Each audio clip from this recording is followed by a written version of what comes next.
بالصدفة النهاردة وأنا بتفرج على تيك توك لقيت شخص طالع لايف بيقولك عندي شركات وبقدم عقود عمل.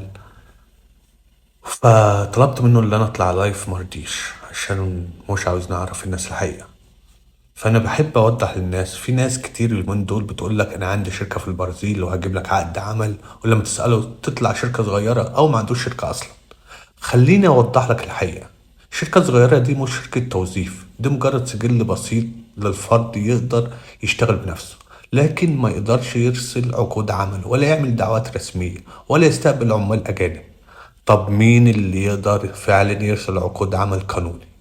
الشركات المسجلة تحت نظام ليميتادا فيما فوق، يعني شركات حقيقية عندها سين بجوتة مصرح لها قانونا بالتوظيف أو الاستخدام من الخارج.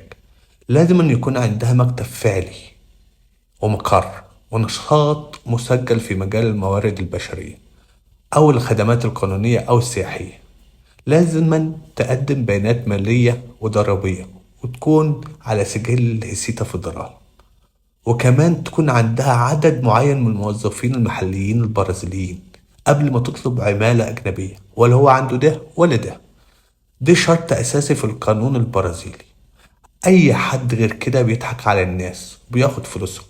العقد الحقيقي ما بيطلعش من شخص، العقد الحقيقي بيطلع من شركات قانونية معتمدة ومسجلة رسميا، مش لأي حد. فهو لما بيطلب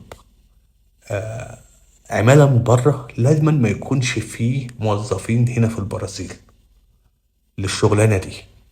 فأي حد يقول لك هقدم لك عقد عمل وهو أصلا ما عندوش شركة أو عنده شركة صغيرة، ده بيضحك على الناس.